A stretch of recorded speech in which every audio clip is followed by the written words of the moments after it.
जानकी गई, मंजीत भी गई, अब मेरा नंबर आ गया। क्या करूं?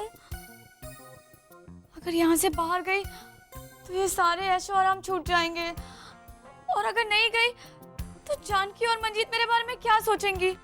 विद्या, विद्या कहाँ है तुम्हारा? हाँ, तुम्हारा सामान।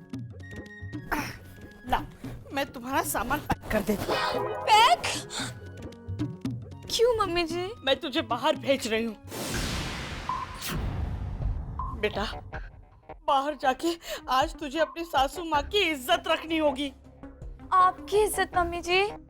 हाँ बेटा, जानकी और मंजीत के बाहर जाने के बाद अगर तू इस घर में रही ना, तो कोकी भाभी और इंदिरा भाभी यही सोचेगी कि मैं एक कमजोर सास हूँ जिसे अपनी बहू के बगैर चलता ही नहीं है।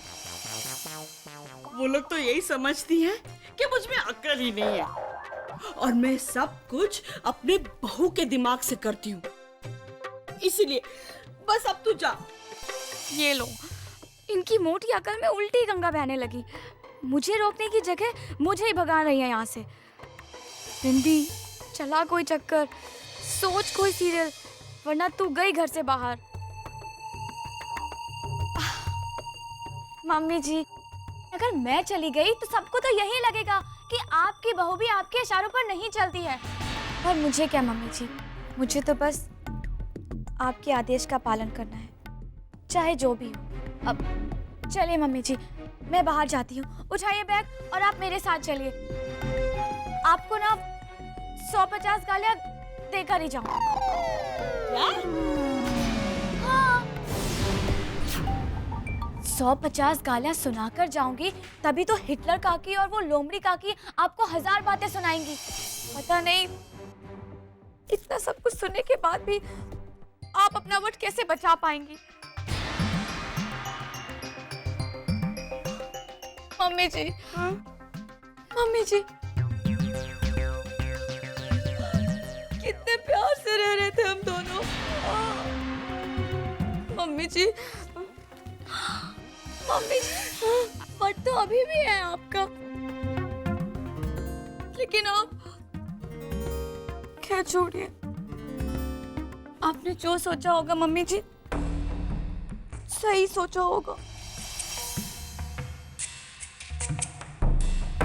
नहीं, तुम कहीं नहीं जाओगी। तूने तो मेरी आंखें खोल दी। अरे बिंदिया, तेरे जैसी बहू पाकर तो मैं धन्य धन्य हो गई। और मैं आप जैसी सास पाकर।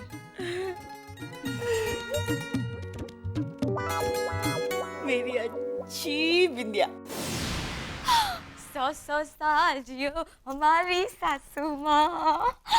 थैंक यू सो मच भगवान कि आपने मुझे बाहर जाने से बचा लिया, और सबसे बड़ा थैंक यू तो इसलिए कि आपने मुझे ऐसी सासू माँ दी जो शरीर के साथ साथ अकल से भी गोल